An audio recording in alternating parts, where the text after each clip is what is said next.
unjust. लेकिन अगर मैं आपको वोट दे रहा हूं, में से पहले आप उस आदमी का ख्याल रख रहे हैं जो आप जिसने कभी आपको वोट दिया ही नहीं, ना कभी देगा, तो मुझे बुरा नहीं लगेगा इस चीज का। आपको लगता है कि मुझे वोट देंगे? सरकार वक्फ की गई जमीनों के डेवलपमेंट के लिए इंटरेस्ट फ्री लोन मुस्लिम समुदाय को देगी।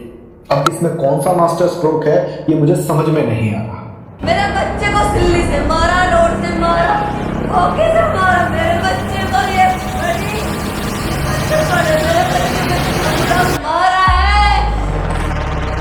रिकवरी जो है आपका ये विश्वास का, it is going to very tough task. पिछले कुछ वर्षों में भारतीय राजनीति में एक महत्वपूर्ण बदलाव दिखाई दे रहा है। बीजेपी जो 2014 में मजबूत हिंदुत्व और नेशनलिस्ट एजेंडे के साथ सत्ता में आई थी, अब धीरे धीरे सेंटर की ओर शिफ्ट होती नजर आ रही है। पार्टी अब उन वोटर ग्रुप्स को भी टारगेट कर रही है जो पारंपरिक रूप से इसके साथ नहीं जुड़े, खासकर मुस्लिम और अन्य अल्पसंख्यक समुदाय। सबका साथ सबका विकास का नारा अब कई विश्लेषकों को लगता है कि कोर हिंदू इश्यूज पर फोकस कम कर रहा है। 2014 में बीजेपी को हिंदुत्व वेव पर भारी समर्थन मिला था, लेकिन 2024 से 2026 में नीतियों में बदलाव दिखे हैं। मदरसाज और माइनॉरिटी इंस्टीट्यूशंस को फंडिंग, स्कॉलरशिप्स का विस्तार, कुछ कंट्रोवर्शियल लॉज में नरमी, सीएए में डाइल्यूशंस, यूनिफॉर्म सिविल कोड पर धीमी प्रगति, लव जिहाद लॉज में देरी। इसका मुख्य कारण वोट बैंक को चौड़ा करना है। 37% वोट शेयर अब पर्याप्त नहीं लगता। पार्टी 45% प्लस तक पहुंचना चाहती है। इस शिफ्ट से बीजेपी का मूल वोटर बेस जो हिंदुत्व पर आधारित था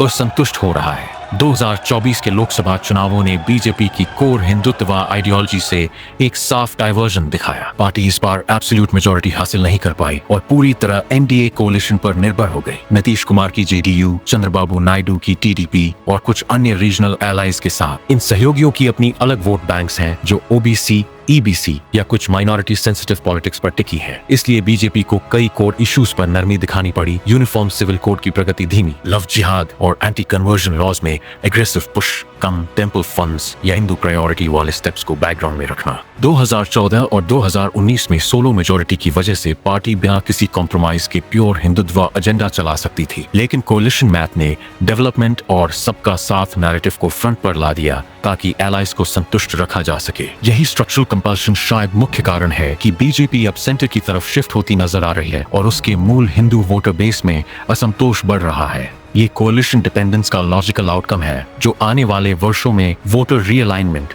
और नई राजनीतिक फॉर्मेशंस को ट्रिगर कर सकता है। सवर्ण समाज को हाल के वर्षों में कई नीतियों और नियमों से ऐसा महसूस हो रहा है कि उनके अधिकार धीरे धीरे छीने जा रहे हैं, खासकर शिक्षा और कैंपस लाइफ में। यूजीसी के नए इक्विटी रेगुलेशंस 2026 जैसे नियमों ने इक्विटी स्क्वाड्स और एंटी डिस्क्रिमिनेशन कमिटीज बनाए जो क्रिटिक्स के अनुसार जनरल कैटेगरी स्टूडेंट्स, खासकर हिंदू अपर कास्ट मेल्स को टारगेट करते हैं। किसी भी इम्प्लिसिट या एक्सप्लिसिट एक्शन से रिजर्व्ड ग्रुप्स को अनकंफर्टेबल महसूस होने पर पुलिस रिपोर्टिंग तक की बात है। सवर्णा ग्रुप्स का कहना है कि ये रूल्स रिवर्स डिस्क्रिमिनेशन क्रिएट कर रहे हैं, जबकि एट्रोसिटीज एक्ट्स और रिजर्वेशंस पहले से ही उनकी अपॉर्चुनिटीज को लिमिट कर चुके हैं। लेकिन रिजर्व्ड कैटेगरीज या उनके एडवोकेट से कभी कभी एक्सट्रीम स्टेटमेंट्स आते हैं, लाइक ओपन थ्रेट्स या genocidal rhetoric against upper caste, क्योंकि उनके पास एससी एसटी एक्ट्स, राजनीतिक बैकिंग और इंस्टीट्यूशनल पावर का लेवरेज है। सवर्णा समुदाय के लोग अक्सर फील करते हैं कि उनके सामने वाले पक्ष को पावर इम्बैलेंस की वजह से क्रेजी रैंडम स्टफ बोलने की छूट मिल जाती है, लेकिन जवाब में बोलने पर उन्हें इमीडिएटली डिस्क्रिमिनेटरी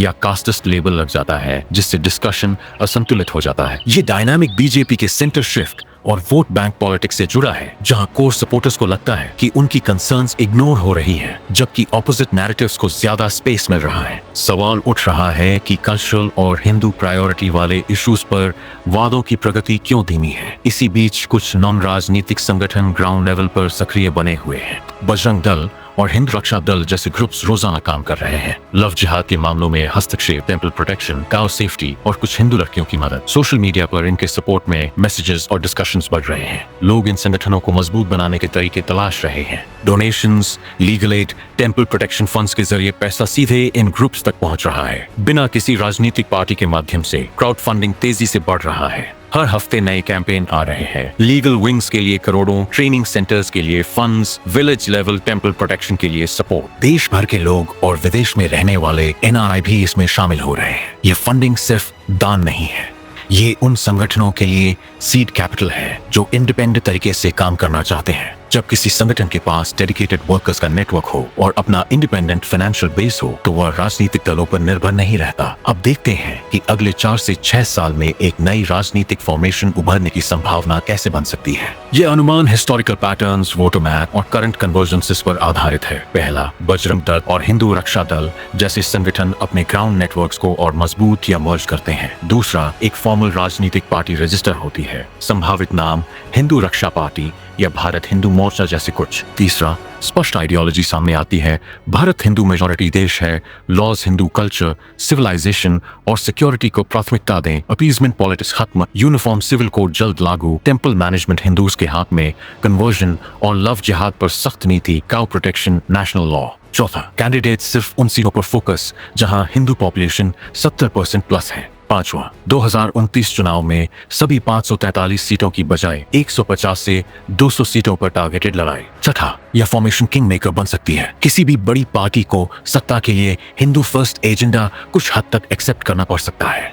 यह सिर्फ स्पेकुलेशन नहीं, 80% हिंदू आबादी, असंतुष्ट कोर वोटर्स का एक बड़ा हिस्सा और इंडिपेंडेंट फंडिंग का इमर्जेंस, ये फोर्सेस मिलकर एक नई ताकत पैदा कर सकते हैं। बीजेपी का सेंटर शिफ्ट, माइनॉरिटी आउटरीच की कोशिश और हिंदुत्व ऑर्गेनाइजेशंस का ग्राउंड स्ट्रेंथ, ये सब एक कन्वर्जेंस बना रहे हैं। ऐसी पार्टी सबका साथ की बजाय हिंदू फर्स्ट ऐसा फ्रेमिंग अपना सकती है। फोकस 1.4 बिलियन हिंदूज की सुरक्षा, सशक्तिकरण और कल्चरल आइडेंटिटी पर होगा। 2014 के अधूरे एजेंडे की कुछ हिस्सों को आगे बढ़ाने की कोशिश हो सकती है। कॉन्स्टिट्यूशन में सेक्युलर लिखा रहेगा, लेकिन ग्राउंड रियलिटी में हिंदू प्रायोरिटीज को ऊपर रखा जा सकता है। ये एक संभावित ट्रैजेक्टरी है। हिस्टोरिकल और राजनीतिक पैटर्न्स से निकला अनुमान। आने वाले वर्षों में देखना होगा कि ये फोर्सेस कितनी तेजी से कन्वर्ज करती हैं। अगर अगले कुछ वर्षों में एक प्रो हिंदू या प्योर हिंदू फर्स्ट पार्टी उभरती है जो बीजेपी से ज्यादा अग्रेसिव हिंदुत्व एजेंडा लेकर आए, तो इससे बीजेपी की इमेज रिलेटिव टर्म्स में मॉडरेट और सेंट्रिस्ट हो सकती है, खासकर मुस्लिम वोटर्स की नजर में। अभी बीजेपी को मुस्लिम समुदाय से हेवी क्रिटिसिज्म मिलती है क्योंकि वो हिंदुत्व की वजह से एंटी मुस्लिम या पोलराइजिंग मानी जाती है। लेकिन एक नई ज्यादा हार्डलाइन हिंदू पार्टी के इमर्जेंस से बीजेपी का पोजीशनिंग शिफ्ट हो सकता है। वो लेस एक्सट्रीम या इंक्लूसिव लगने लगेगी क्योंकि वो पहले से माइनॉरिटीज को स्कॉलरशिप्स, मदरसा फंडिंग और आउटरीच प्रोग्राम्स जैसे स्टेप्स दे रही है। इससे मुस्लिम वोटर्स का एक हिस्सा, खासकर अर्बन या इकोनॉमिकली एस्पिरेशनल बीजेपी को सेफर या डेवलपमेंट फोकस्ड विकल्प के रूप में देख सकता है, जबकि नई पार्टी को टू रैडिकल या एंटी माइनॉरिटी लेबल मिल सकता है। हिस्टोरिकल पैटर्न से देखें तो पोलराइज्ड मल्टी पार्टी सिस्टम्स में एक्सट्रीम प्लेयर के आने से मेन स्ट्रीम पार्टीज मॉडरेट दिखती हैं और ऑपोजिट वोटर ब्लॉक्स को अट्रैक्ट करती हैं। जैसे लेफ्ट विंग एक्सट्रीम से सेंट्रिस्ट पार्टीज को बेनिफिट मिलता है। भारत में भी अगर हिंदू वोट स्प्लिट होता है तो बीजेपी को मुस्लिम कंसोलिडेशन की बजाय कुछ फ्रैगमेंटेड मुस्लिम सपोर्ट मिल सकता है, क्योंकि वो हिंदू राष्ट्र नैरेटिव से दूर होकर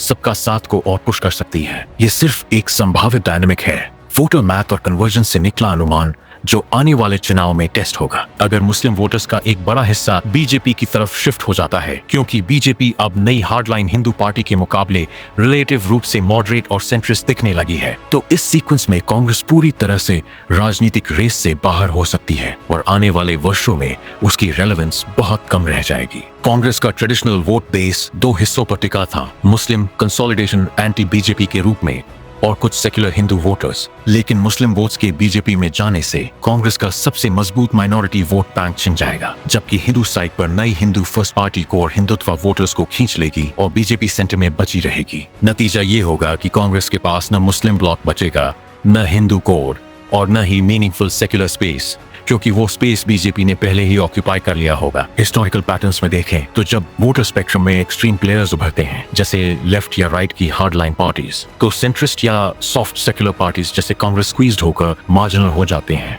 जैसे कई राज्यों में पहले ही हो चुका है। इस कन्वर्जेंस में कांग्रेस सिर्फ 5 to 8% वोट शेयर पर सिमट सकती है, किंग मेकर की भूमिका भी खो देगी और नेशनल लेवल पर उसकी प्रेजेंस इररिलेवेंट हो जाएगी। ये सिर्फ वोटर मैप और राजनीतिक पोजीशनिंग का लॉजिकल आउटकम है जो अगले 2 से 3 चुनावों में टेस्ट होगा। अगर बीजेपी का सेंटर शिफ्ट और कोलिशन डिपेंडेंस लंबे समय तक चलता रहा, जैसे 2024 चुनाव के बाद नीतीश कुमार, चंद्रबाबू नायडू जैसे एलाइज के साथ मजबूत समझौते, तो पार्टी में इंटरनल फैक्शनलिज्म बढ़ सकता है है जो शिवसेना के 2022 स्प्लिट जैसी स्थिति पैदा कर सकता है। शिवसेना में भी आइडियोलॉजिकल टेंशन था। एक तरफ हार्डलाइन हिंदुत्व एकनाथ शिंदे फैक्शन जो बीजेपी के साथ अलाइन होकर अग्रेसिव स्टांस रखा, दूसरी तरफ रिलेटिव मॉडरेट या regional inclusive approach Uddhav Thackeray faction जो अलायंसेस के लिए फ्लेक्सिबल हुआ। बीजेपी में भी सिमिलर डाइवर्जेंस दिख सकता है। एक हार्डलाइन हिंदुत्व फैक्शन संघ परिवार कोर जो प्योर हिंदू राष्ट्र एजेंडा पर जोर दे, अपीजमेंट या माइनॉरिटी आउटरीच को कॉम्प्रोमाइज मानता है, और दूसरी सेंट्रिस्ट बाय मॉडरेट फैक्शन जो कोलिशन मैथ, डेवलपमेंट नैरेटिव और ब्रॉडर वोटर बेस के लिए सॉफ्ट हिंदुत्व या इंक्लूसिव पॉलिसीज को प्राथमिकता दे।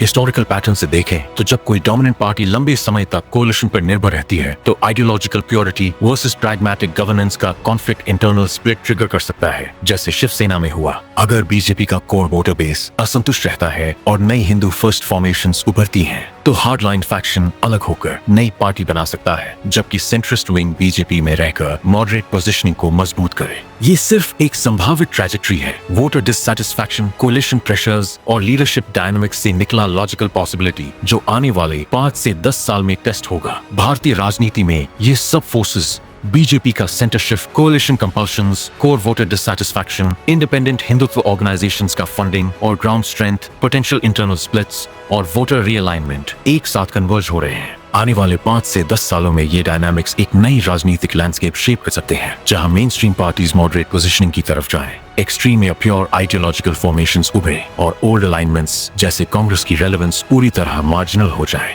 ये ट्रेजेक्टरी अभी स्पेकुलेटिव है, लेकिन हिस्टोरिकल पैटर्न्स और करंट मैथ से ये पॉसिबिलिटी मजबूत नजर आती है। अंत में सवाल वही रहता है जो हमेशा राजनीति में रहता है, वोटर डिससैटिस्फैक्शन कितनी गहराई तक जाएगी, और जब वो क्रिटिकल मास तक पहुंचेगी तो सिस्टम कितनी तेजी से अडैप्ट या फ्रैक्चर होगा। आने वाले चुनाव और इवेंट्स ही इसका जवाब देंगे।